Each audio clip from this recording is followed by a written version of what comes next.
Assalamualaikum warahmatullahi taala wabarakatuh. Salam silaturahim kami sampaikan dari doa semoga kita senantiasa masih dalam lindungan taufik serta hidayah Allah Subhanahu wa taala dalam melaksanakan tugas sehari-hari. Amin amin ya rabbal alamin. Di sini kami tidak ada tujuan yang lain, hanya untuk menjalankan tugas dari pihak kampus guna untuk melakukan penelitian terkait dengan judul skripsi kami, ialah pandangan kiai pesantren atau tokoh masyarakat terhadap praktek perkawinan indugami, studi kasus di Desa Pesarinan, Kecamatan Kedundung, Kabupaten Sampang. Sini dengan tujuan kami di sini, Pak, ingin mewawancarai sampean yang terkait di dalam pernikahan indugami yang sampean melaksanakan di dalam pernikahan indugami. Terus di sini kami mempunyai 10 pertanyaan. Mohon nanti untuk penjelasan dari Pak Samsul guna untuk bisa menambah dari sebagian referensi yang kami siapkan di dalam skripsi kami. Terus bisa kita mulai, Pak, dari pertanyaan yang pertama. Berapa banyak keluarga Anda yang menikah dengan kerabat sendiri? Kalau dalam keluarga saya, satu keluarga itu kan ada 6 saudara. Iya. Yang menikah dengan kerabat sendiri itu kebetulan ada dua saudara saya. Itu dinikahkan oleh orang tua dengan familinya sendiri, dengan kerabatnya sendiri. Itu termasuk ada pernikahan yang dikatakan dalam catatan ini boleh dikatakan apa? Indugami, ya seperti itu. Dua, apakah pernikahan indugami di keluarga Anda dipengaruhi oleh kesukuan keluarga? Iya, betul. Karena memang pernikahan indugami itu muncul daripada inisiatif orang tua. Agar apa? Agar tidak lepas daripada sanak famili dari sesepuh-sesepuh terdahulu. Memang kalau sesepuh-sesepuh dahulu memang ada istiadatnya, lumrahnya lah gitu. Iya. Jodoh sama dijodohkan dengan sama keluarga. Sama dijodohkan dengan keluarganya agar hubungan antara orang tua dahulu itu tidak putus. Jadi diteruskan oleh anak-anaknya. Sampai sekarang. Marak ya Allah. Marak kalau mau. Terus 3, apakah pernikahan indugami di kalangan keluarga Anda merupakan sesuatu yang diwajibkan atau sekedar dianjurkan? Tidak sampai wajib. Hanya saja itu lebih pada anjuran ya. Anjuran daripada orang tuanya. Orang tuanya itu menginginkan kalau nanti sudah punya anak, jadi dianjurkan pada anaknya, gimana kalau kamu menikah saja dengan si A misalkan, karena dia termasuk sepupu kamu misalkan, dia termasuk famili kamu seperti itu. Jadi tidak wajib, tidak menekan kepada anak untuk harus menikahi dia, tidak. Jadi tidak wajib. Sifatnya anjuran ya, sifatnya anjuran. Terus yang keempat, apa tujuan dilakukannya nikah indugami? Tujuannya? Ya tujuannya tadi agar sama-sama famili daripada orang tua kita, mulai dari nenek moyang sampai hari ini, agar tidak lepas. Tidak lepas. Ya, tidak lepas hubungan kekeluargaan itu, tidak lepas. Dari nasab-nasab. Ya, dari nasabnya agar tidak lepas. Sebab kadang kalanya ada orang tua itu yang menginginkan anaknya itu melanjutkan dari apa yang mereka lakukan terdahulu, agar tidak lepas hubungan. Ya lebih ke situ tujuannya. Lebih condong yang tadi itu biar tidak lepas ya. Terus yang kelima, apakah pernikahan indugami ini merupakan perjodohan atau kemauan dari masing-masing calon pasangan? Nah ini kalau di tradisi di Madura ini ada dua. Iya. Ada yang memang suka sama suka.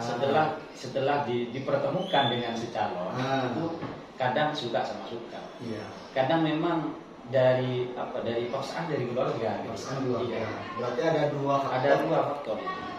Ada yang memang terpaksa itu harus mengikuti orang tua.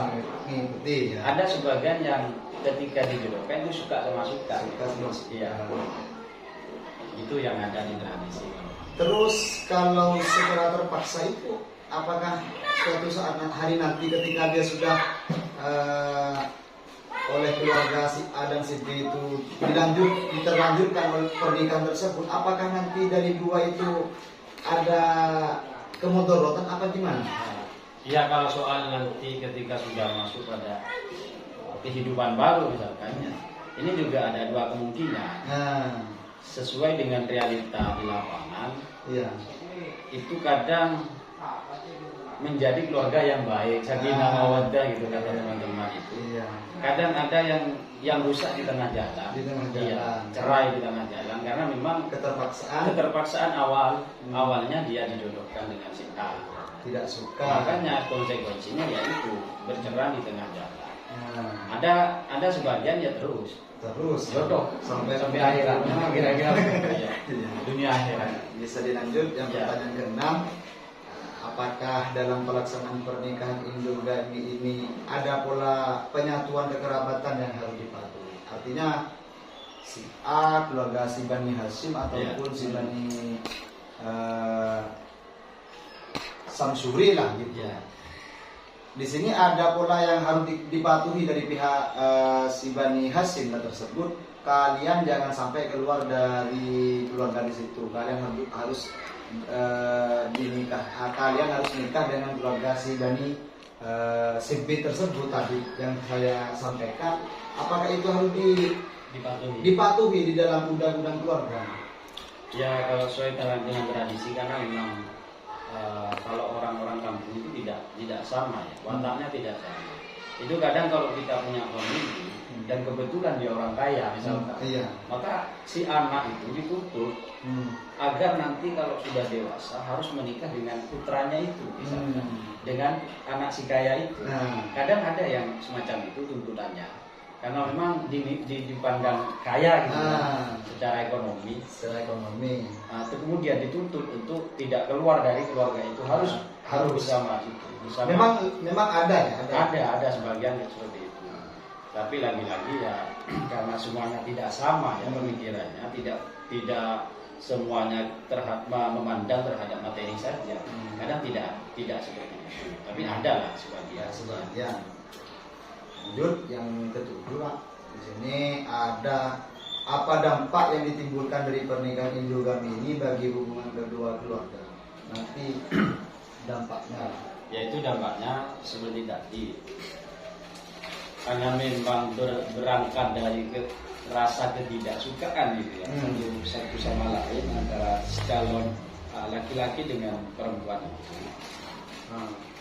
Maka kalau zaman sekarang ya, anak-anak sekarang itu kalau bukan dari hati, itu kan bukan pilihan dia gitu kan. Kalau bukan dari hati sudah tidak mempunyai rasa cinta, itu kemudian dipaksakan, maka konsekuensinya nanti ketika keluarga itu banyak yang kejadian cerai ya. Dampaknya itu konsekuensi.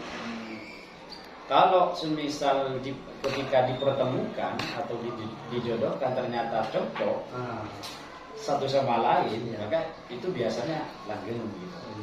Ya di keluarganya. Lanjut yang ke-8. Apakah pernah ada kejadian penolakan dari salah satu pihak untuk menikahi kerabat dekat? Ada. Kalau ini banyak sih tradisi-tradisi itu di dalam penolakan tersebut. Di dalam penolakan. Karena memang tadi remaja-remaja hari ini itu kan kalau bukan berangkat dari hati itu bagi lagi seperti itu. Itu tidak mau gitu kan. Saya sudah punya pasangan gitu. Saya sudah punya pasangan, jadi kamu jangan ikut-ikutan menjodohin saya dengan si A. Itu ada penolakan. Ada penolakan dari pihak dari anak tersebut. Karena memang sudah tidak mempunyai rasa, sudah punya pasangan lain gitu ya. Kalau penolakan dari segi pihak keluarga, kalau di dalam pernikahan endogami ini apakah ada juga? Iya ada, tapi tidak banyak. Penolakan dari keluarga. Karena memang itu lagi-lagi memandang secara ekonomi juga. Kalau si A misalkan kaya, si B kaya juga, walaupun di satu famili, terus mau dijodohkan, itu kadang memandang secara ekonomi juga. Secara ekonomi Iya. juga. Kalau si A ekonominya tidak mapan, itu kadang-kadang walaupun kita satu famili itu tidak dijodohkan. Iya. Ya kadang ada yang seperti itu. Tapi ya tidak terlalu banyak juga sih. Tapi ada itu. Ada. Lengkap kalau di Madura ini Mas. Iya. Lengkap ya. Makanya kami di sini mengangkat dari judul skripsi kami memang di sini tuh kayaknya unik gitu gimana gitu. Tapi Iya. sesuai dengan adat-adat yang telah dilakukan oleh Rasulullah dulu mulai pada zaman-zaman Nabi. Yang lucu kadang gini Mas. Itu awalnya tidak mau dijodohkan ya kan. Karena memang yang perempuan itu masih muda, Iya. sedangkan ya, si laki-laki sudah agak tua gitu kan. Jadi tidak mau anaknya itu dijodohkan. Tapi selepas nanti sudah masuk pada jenjang pernikahan dan itu sudah satu keluarga, itu sudah punya anak. Gitu. Awalnya tidak mau tapi punya anak kan ada yang jadi lucu kalau ini unik. Terus yang 9, apa motivasi atau penyebab alasan keluarga ini melakukan pernikahan indogami? Alasannya dari sebagian yang tadi disebutkan gak jauh beda pertanyaan di sini. Mungkin dari selain tidak memutuskan tali persaudaraan, mungkin ada penjelasan yang lebih menjabar di dalam tersebut. Untuk apa namanya alasan ini? Iya. Alasan keluarga ini melakukan pernikahan indogami sampean. Pernikahan indogami ya kadang alasannya itu kan tadi agar tidak tetap menyambung gitu, tetap menyambung antara satu sama lain, antara famili, famili bagi leluhur agak seperti itu. Kadang-kadang ada kalanya karena memang anaknya tidak kalau dinilai itu tidak seakan-akan tidak punya rasa untuk berusaha mencari pasangan gitu. Sehingga orang tua itu hadir di tengah-tengah anak itu. Bagaimana Cong kalau kamu nikah saja dengan si A? Karena saya lihat kamu ini begitu saja setiap hari. Seakan-akan tidak punya niatan baik untuk berkeluarga gitu. Karena kan ada anak pemalu gitu. Sebanyak anak-anak pemalu. Jadi diem terus di rumahnya gitu. Sehingga sama orang tuanya ditanyakan dan ditawarkan untuk menikah. Lanjut yang terakhir pertanyaan yang sebelum, apa dampak yang ditimbulkan dari pernikahan indogami ini bagi hubungan kedua keluarga? Dampak negatif atau positif? Ya dua-duanya. Iya. Itu tadi kalau dampak daripada hubungan pernikahan indogami itu ya relatif, artinya 50-50 gitu kan. Kadang kalanya ada yang langgeng sampai kakek nenek, ada kalanya rusak di tengah jalan. Bahkan ada yang hanya berkeluarga satu malam saja itu bisa rusak. Ya, jangankan 1 bulan, 1 malam saja itu bisa rusak. Itu dampak daripada pemaksaan di dalam pernikahan indogami. Ya itu dampak. Jadi ada dua. Kadang ada yang positif, kadang ada yang negatif.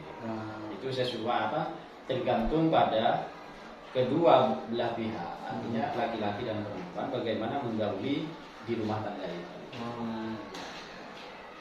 Mungkin ada penambahan dari sekilas ini, Pak? Ya kalau menurut saya sih sebagai pemuda gitu kan. Sebagai pemuda, ya seharusnya bagi orang tua itu tidak terlalu memaksa kepada anak. Karena memang kalau dalam referensi kitab-kitab itu, kalau bikrun perawan gitu kan, itu kan tidak boleh memaksa gitu. Iya. Jadi menghindari daripada perkawinan secara paksa itu mungkin lebih baik menghindari. Kalau memang nanti ada tujuan-tujuan tertentu seperti dinikahkan dengan familinya sendiri misalkan, itu monggo, asalkan tidak sampai merusak pada hubungan antara keluarga orang tuanya. Kadang gini, ketika sudah dijodohkan terhadap familinya, itu untung-untung kalau baik seterusnya Ini kalau rusak di pertengahan jalan, maka tali persaudaraan antara orang tua itu sama-sama putus semuanya. Iya, lepas semuanya. Kenapa? Karena memakai adat Madura. Ini tengka kata orang Madura. Tengka. Orang anak kok diperlakukan seperti ini, kok tidak mau seperti itu. Jadi akhirnya pisah semuanya. Orang tuanya lepas antara hubungan sama orang tuanya, si calon dua itu juga lepas. Hanya itu yang dampak lebih besar yang dilakukan ketika ada pernikahan seperti itu.